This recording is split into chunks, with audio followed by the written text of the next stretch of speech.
ಮಹಾನಗರ ಪಾಲಿಕೆಯ ಆಯುಕ್ತರು ಮತ್ತು ಅನೇಕ ಗಣ್ಯರು ಈ ಒಂದು ಕಾರ್ಯಕ್ರಮವನ್ನು ಈ ಮಹಾಪರಿನಿರ್ವಾಣವನ್ನು ಕರ್ನಾಟಕ ರಾಜ್ಯ ಸರ್ಕಾರಿ ಪರಿಶಿಷ್ಟ ಮಂಡಲ ಎಲ್ಲ ಅಂಬೇಡ್ಕರ್ ದಯಮಾಡಿ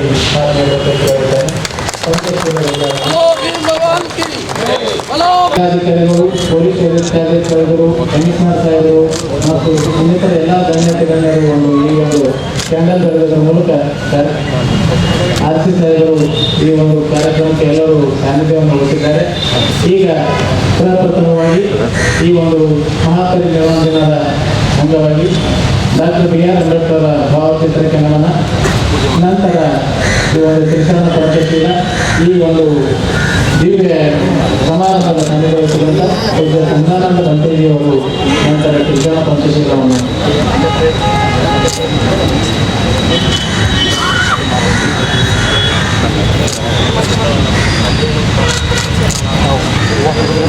ಬೋಧಿಸತ್ವ ಡಾಕ್ಟರ್ BR ಅಂಬೇಡ್ಕರ್ ಅವರ ಒಂದು ಪುತ್ಥಳಿಗೆ ಮಾನ್ಯ ಜಿಲ್ಲಾಧಿಕಾರಿಗಳು, ವರಿಷ್ಠಾಧಿಕಾರಿಗಳು, ಸಮಾಜ ಕಲ್ಯಾಣಾಧಿಕಾರಿಗಳು, RC ಅವರು ಮತ್ತು ಎಲ್ಲರೂ ಕೂಡಿ ಈ ಒಂದು ನಮನವನ್ನು ಸಲ್ಲಿಸ್ತಾ ಇದ್ದಾರೆ. ಡಾಕ್ಟರ್ BR ಅಂಬೇಡ್ಕರ್ ಅವರಿಗೆ, ಡಾಕ್ಟರ್ BR ಅಂಬೇಡ್ಕರ್ ಅವರಿಗೆ ವಿಶ್ವಜ್ಞಾನಿ, ಬೋಧಿಸತ್ವ, ಸಂವಿಧಾನ ಶಿಲ್ಪಿ ಡಾಕ್ಟರ್ BR ಅಂಬೇಡ್ಕರ್ ಅವರ ಒಂದು ಈ ಒಂದು ಜಿಲ್ಲಾಧಿಕಾರಿಗಳು ಮತ್ತು ಜಿಲ್ಲೆಯ ವತಿಯಿಂದ ಮತ್ತು ಸಮಾಜ ಕಲ್ಯಾಣ ಇಲಾಖೆ ಮತ್ತು ಮಹಾನಗರ ಪಾಲಿಕೆ ಇಲಾಖೆ ಎಲ್ಲ ಸಂಯುಕ್ತ ಆಶ್ರಯದೊಂದಿಗೆ ಹಮ್ಮಿಕೊಂಡಂಥ ಈ ಕಾರ್ಯಕ್ರಮಕ್ಕೆ ಮಾನ್ಯ ವರಿಷ್ಠ ಅಧಿಕಾರಿಗಳು ಈಗಾಗಲೇ ಡಾಕ್ಟರ್ ಬಾಬಾ ಸಾಹೇಬ್ ಅಂಬೇಡ್ಕರ್ ಅವರ ಪುತ್ಥಳಿಗೆ ಮಾಲಾರ್ಪಣೆ ಮಾಡಿದ್ದಾರೆ. ಡಾಕ್ಟರ್ ಅಂಬೇಡ್ಕರ್ ಅಂದರೆ ಸಾಕಷ್ಟು ನಾವು ಪದಗಳು ಕೊಡ್ತೀವಿ ಅವರಿಗೆ. ಭಾರತ ರತ್ನ ಅಂತ ಹೇಳ್ತೀವಿ, ಸಂವಿಧಾನದ ಶಿಲ್ಪಿ ಹೇಳ್ತೀವಿ, ಸಾಮಾಜಿಕ ಹೋರಾಟಗಾರರು ಹೇಳ್ತೀವಿ, ಸ್ವತಂತ್ರ ಹೋರಾಟಗಾರ ಅಂತ ಹೇಳ್ತೀವಿ. ಒಂದು ಕ್ರಾಂತಿ ತಂದಿರೋರು, ಬಹಳ ದೊಡ್ಡ ಪರ್ಸ್ನಾಲಿಟಿ. ಅವರೆಲ್ಲರದು ತತ್ವಗಳು ನಾವು ಅಳವಡಿಸ್ತೀವಿ ಅಂದರೆ ನಿಜವಾಗ್ಲೂ ನಮ್ಮ ಜೀವನದಲ್ಲಿ, ನಮ್ಮ ಸಮಾಜದಲ್ಲಿ ಸಾಕಷ್ಟು ಸುಧಾರಣೆ ತರಬಹುದು. ಹಾಗಾಗಿ ಒಂದು ನಮ್ಮ ಸಂವಿಧಾನ ಬಗ್ಗೆ ಹೇಳ್ತಾರೆ, it is one of the longest and most beautiful constitutions ಅಂತ. There is documentation on this. ಹಾಗಾಗಿ ತಮಗೆ ಗೊತ್ತಿರೋ ಹಾಗೆ ಸಂವಿಧಾನದಿಂದನೇ ನಮಗೆ ಸಾಕಷ್ಟು ಹಕ್ಕುಗಳು ಸಿಕ್ಕಿದೆ.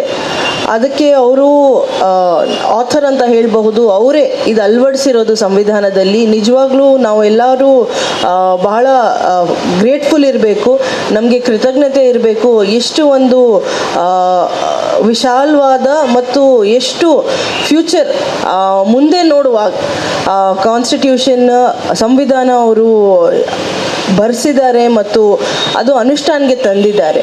ತಮ್ಮೆಲ್ಲರಿಗೆ ಗೊತ್ತಿರೋ ಹಾಗೆ ಭಾರತ ಬರೀ ಸ್ವತಂತ್ರ ಮಾತ್ರ ಅಲ್ಲ, ರಿಪಬ್ಲಿಕ್ ಸಹ ಆಗಿದೆ. ನಾವು ರಿಪಬ್ಲಿಕ್ ಡೇ ಎಲ್ಲ ಸೆಲೆಬ್ರೇಟ್ ಮಾಡ್ತೀವಿ, ಸಾಕಷ್ಟು ದಿನಾಚರಣೆ ಮಾಡ್ತೀವಿ. ಆದರೂ ಅವ್ರ ಬಗ್ಗೆ ಹೇಳೋಕ್ಕೆ ಸುಮಾರು ಮಂದಿ ಉಪನ್ಯಾಸಕರು ಇವತ್ತು ಬರ್ತಾರೆ, ಮಾತಾಡ್ತಾರೆ. ಬಟ್ ಅವ್ರದ್ದು ಒಂದು ತತ್ವ ಏನು ನನಗೆ ವೈಯಕ್ತಿಕವಾಗಿ ಬಹಳ ಇಷ್ಟಪಟ್ಟಿರೋದು ಅಂದರೆ ಸಮಾನತೆ ಮತ್ತು ಶಿಕ್ಷಣ ಬಗ್ಗೆ ಅವರು ಎಷ್ಟು ಒತ್ತು ಕೊಟ್ಟಿದ್ದಾರೆ. ನಮ್ಮ ಜೀವನದಲ್ಲಿ ನಾನೇ ಬದಲಾವಣೆ ತರಬೇಕಂದ್ರೆ ಶಿಕ್ಷಣಕ್ಕೆ ಬಗ್ಗೆ ಅವರು ಸಿಕ್ಕಾಪಟ್ಟೆ ಫೋಕಸ್ ಕೊಟ್ಟಿದ್ದಾರೆ. ಎಲ್ಲರಿಗೆ ಶಿಕ್ಷಣ ದಾರಿ ತೋರಿಸ್ಕೊಟ್ಟಿದ್ದಾರೆ. ಶಿಕ್ಷಣದಿಂದ ನಮ್ಮ ಜೀವನದಲ್ಲಿ ಬದಲಾವಣೆ ತರಬಹುದು, ಸಮಾಜದಲ್ಲಿ ನಾವು ಬದಲಾವಣೆ ತರಬಹುದು. ಯಾವುದಾದ್ರೂ ಕಡೆಯಿಂದ ನಾನು ಬಂದಿರಬಹುದು, ಸಣ್ಣ ಮನೆಯಿಂದ ನಾವು ಹುಟ್ಟಿ ಬೆಳೆದಿರಬಹುದು, ಆದರೂ ಶಿಕ್ಷಣದಿಂದ ನಮ್ಮ ಜೀವನ ಶೈಲಿ ಬದಲಾವಣೆ ಮಾಡಬಹುದು, ಕ್ರಾಂತಿ ತರಬಹುದು ಸಮಾಜದಲ್ಲಿ. ಹಾಗಾಗಿ ಅಂಬೇಡ್ಕರ್ ಸಾಹೇಬ್ರ ಅವರ ತತ್ವಗಳನ್ನು ನಾವು ಯಾವುದಾದ್ರೂ ಒಂದು ಹೈಲೈಟ್ ಮಾಡಬೇಕಂದ್ರೆ ಶಿಕ್ಷಣ ನಿಜವಾಗ್ಲೂ ಇರುತ್ತೆ. ನಮ್ಮ ಗುಲ್ಬರ್ಗ ಜಿಲ್ಲೆಯಲ್ಲಿ ಸಹ ಪ್ರತಿಯೊಬ್ಬರಿಗೆ, ಸಾರ್ವಜನಿಕರಿಗೆ, ಅಧಿಕಾರಿ ವರ್ಗವ್ರಿಗೆ ನಾನು ಯಾವಾಗಲೂ ಶಿಕ್ಷಣ ಬಗ್ಗೆ ಹೆಚ್ಚು ಒತ್ತು ಕೊಡಬೇಕು ಮತ್ತು ಶಿಕ್ಷಣದಿಂದನೇ ನಮಗೆ ನಿಜವಾಗ್ಲೂ ಕ್ರಾಂತಿ ಮತ್ತು ನಿಜವಾಗ್ಲೂ ನ್ಯಾಯ ಸಿಗುತ್ತೆ ಅಂತ ಒಂದು ಭಾವನೆ ನಮ್ಮಲ್ಲಿನೇ, ನಿಮ್ಮೆಲ್ಲರಲ್ಲಿನೂ ಇರಬೇಕು. ನಮ್ಮ ಗುಲ್ಬರ್ಗ ಜಿಲ್ಲೆದು ಶೈಕ್ಷಣಿಕ ಏನಿದೆ, ನಾವು ಒಂದು ಚಟುವಟಿಕೆಯಲ್ಲಿ ಬದಲಾವಣೆ ತರೋಕ್ಕೆ ನಾನು ಸಾಕಷ್ಟು ಪ್ರಯತ್ನ ಮಾಡ್ತಾ ಇದ್ದೀವಿ. ನಮ್ಮ ಶಾಲೆಗಳು ಆಗಲಿ, ನಮ್ಮ ಕಾಲೇಜ್ಗಳು ಆಗಲಿ, ನಮ್ಮ ಹಾಸ್ಟೆಲ್ಗಳಲ್ಲಿ ತಮ್ಮೆಲ್ಲರದ್ದು ಸಹಕಾರ ಇರುತ್ತೆ ಅಂತ ನಾನು ಅಂದ್ಕೊಂಡು ಮುಂದೆ ಹೋಗ್ತಾ ನಿಜವಾಗ್ಲೂ ಅಂಬೇಡ್ಕರ್ ಅವರ ತತ್ವಗಳು ನಾವು ನಿಜವಾಗ್ಲೂ ತೋರಿಸಿ ನಮ್ಮ ಜೀವನದಲ್ಲಿ ನಾವು ಅಳವಡಿಸಿ ತೋರಿಸೋಣ ಅಂತ ಹೇಳ್ತಾ ಈ ಕಾರ್ಯಕ್ರಮ ಆಯೋಜನೆ ಮಾಡಿರೋದು ಪ್ರತಿಯೊಬ್ಬರಿಗೆ ನನ್ನ ಕಡೆಯಿಂದ ಅಭಿನಂದನೆಗಳು ಹೇಳ್ತಾ ಮತ್ತು ಈ ಮಹಾಪರಿಣಾಮದ ದಿನದಂದು ನಾವು ಅಂಬೇಡ್ಕರ್ ಜಿ ಅವರಿಗೆ ಮತ್ತೊಮ್ಮೆ ನೆನೆಸುತ್ತಾ ಈ ಕಾರ್ಯಕ್ರಮಕ್ಕೆ ಕರೆದಿರೋದು ಪ್ರತಿಯೊಬ್ಬರಿಗೆ ಧನ್ಯವಾದ ಸಲ್ಲಿಸ್ತಾ ಈ ಮಾತಾಡೋಕ್ಕೆ ಅವಕಾಶ ಮಾಡಿಕೊಟ್ಟಿರೋರಿಗೆ ಪ್ರತಿಯೊಬ್ಬರಿಗೆ ನಾವು ಧನ್ಯವಾದವನ್ನು ಸಲ್ಲಿಸ್ತಾ ನಾನು 2 ಮಾತು ಮುಗಿಸ್ತೀನಿ. ನಮಸ್ಕಾರ.